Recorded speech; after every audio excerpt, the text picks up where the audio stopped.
Salut à tous, c'est Yannick de la chaîne StoryTech TV et on se retrouve pour une toute nouvelle vidéo. Aujourd'hui, j'ai décidé de vous présenter une application qui, à mes yeux, est la meilleure application pour booster votre productivité. L'application se nomme Notion. Elle a été créée comme étant un espace de travail tout en un. Avec Notion, vous pouvez faire des tonnes de choses. Certains définiraient Notion comme une application de prise de notes ou de wiki. D'autres préféreront voir Notion comme une application de gestion de projets et de tâches. Pour vous expliquer pourquoi Notion est une application qui changera votre vie, je vous détaillerai 4 points. Le concept de base, l'esthétique de l'application, les fonctionnalités et le plus important, le prix.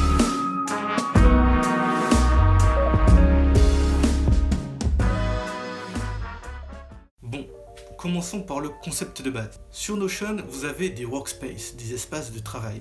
À l'intérieur de ces workspaces, vous avez des pages. Chaque page peut avoir autant de sous-pages que nécessaire. Ainsi, vous pouvez vous retrouver par exemple avec une page possédant à l'intérieur 15 sous-pages. C'est un exemple. C'est un mécanisme plutôt simple mais vraiment très puissant, surtout pour l'organisation.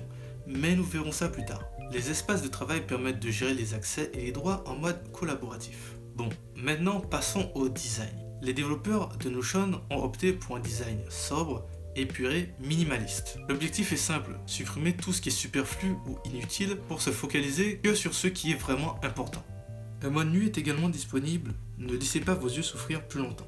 Le premier point négatif qu'on peut avoir avec Notion se trouve au niveau du design. Enfin, pour être plus précis, au niveau de la liberté du design. Au niveau de l'esthétisme des pages, vous n'aurez le choix que entre 3 polices différentes et vous ne pourrez pas modifier la taille des polices précisément. Si vous n'avez pas encore été convaincu par l'esthétique minimaliste de l'application, laissez-moi vous parler des nombreuses fonctionnalités qu'elle possède. L'application possède tellement de fonctionnalités que c'est difficile de tous les énumérer. C'est pour cela que sur cette vidéo, je vais m'intéresser que à la prise de notes avec Notion. Après tout, c'est grâce à ça qu'elle est devenue aussi connue aujourd'hui. Mais avant de commencer, j'aimerais poser une question. Comment sait-on qu'un outil est un bon outil de prise de notes? Vous avez 4 heures. Pour moi, il y a 4 éléments qui font d'un outil un bon outil de prise de notes. L'écriture, l'organisation, la recherche d'informations et le partage. Voyons voir comment Notion s'en sort. Commençons par le premier point, l'écriture. La prise de notes est rapide et simple d'utilisation. Vous pouvez donner à votre page l'aspect que vous souhaitez. En surlignant une portion de texte, un petit pop-up s'affichera. Vous aurez la possibilité de choisir parmi les différentes fonctions de mise en forme de texte. Évidemment, tous les raccourcis habituels d'un outil de traitement de texte sont présents sur l'application.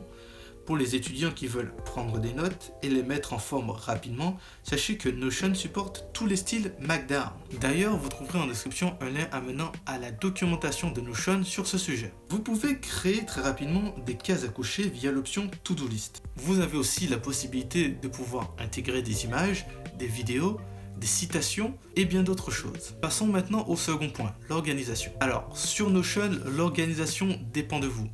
De par son système d'espace de travail, vous êtes totalement libre d'organiser vos pages comme bon vous semble. Par exemple, vous pouvez créer des homepages, des pages principales qui rassembleront toutes les sous-pages qui auront un lien avec la page mère. Vous avez aussi la possibilité d'ajouter des pages en favoris, ce qui aura pour effet d'ajouter des pages dans l'onglet en haut à gauche, l'onglet favori, ce qui vous permettra d'accéder plus rapidement à vos pages. Il existe un second moyen de pouvoir organiser vos pages sur Notion, c'est l'utilisation des bases de données. Alors, les bases de données sur Notion, qu'est-ce que c'est? Les bases de données vous aident à structurer l'information dans Notion de différentes façons, en vous permettant de l'organiser, de la catégoriser, de l'étiqueter, de la filtrer, de la rechercher, de la visualiser et de l'utiliser pour faire votre travail. Ils peuvent être représentés de différentes manières, par un tableau, par une galerie, par une liste, par un calendrier ou par une planche listant des cartes, un peu comme sur Trello. Le second point est la recherche. Alors cette partie est un peu pauvre sur Notion. Vous avez 2 possibilités de recherche différentes disponibles. Vous pouvez rechercher un mot sur une page en utilisant le raccourci CTRL-F. Vous pouvez rechercher une page en utilisant la barre de recherche Quick Find en haut à gauche ou en utilisant le raccourci CTRL-P. Et c'est à peu près tout. Après, je ne me définis pas comme expert en Notion et ça fait que quelques temps que j'utilise l'application, donc je ne sais pas encore si c'est tout. Mais de ce que j'ai vu, il n'y a que ça. Après, étant donné que les développeurs aiment beaucoup leur projet et qu'ils ne cessent de faire des mises à jour, il y a des chances que dans un futur proche, ils améliorent ce point-là. Et maintenant, nous allons parler du dernier point, le partage. Alors, Le partage est très important, surtout quand on est étudiant. Quand vous prenez vos notes sur papier, c'est assez simple de partager. Il suffit juste de prendre une photo ou de passer vos notes. Voyons voir comment Notion s'en sort. Alors, déjà, sur Notion, vous avez la possibilité de partager une page avec toutes les sous-pages à l'intérieur ou votre espace de travail en entier. Vous pouvez partager vos œuvres avec Internet, avec une personne ou avec une équipe entière. Il y a 4 niveaux de partage différents. Vous avez le full access où l'invité peut tout faire. Vous avez le can edit où l'invité peut modifier ou ajouter un commentaire à vos pages. Vous avez le can comment où l'invité peut voir vos pages et ajouter des commentaires. Et pour finir, vous avez le can view où l'invité ne peut que voir vos pages. Vous avez aussi la possibilité d'exporter vos pages au format PDF, Markdown CSV ou HTML. Et c'est à peu près tout au niveau des fonctionnalités. Passons maintenant à la partie la plus importante, le prix. Il existe 4 formules différentes. 2 formules à usage personnel et 2 formules pour les équipes et entreprises. Personnellement, j'utilise la formule gratuite et ça me va amplement. La formule gratuite vous permet d'avoir un nombre de pages et de blocs illimité. Vous pouvez partager vos pages ou votre espace de travail avec 5 personnes au maximum. Vous avez accès à pas mal de templates et surtout ce qui pour moi est le plus important, vous avez la synchronisation avec tous vos appareils. Tous vos appareils.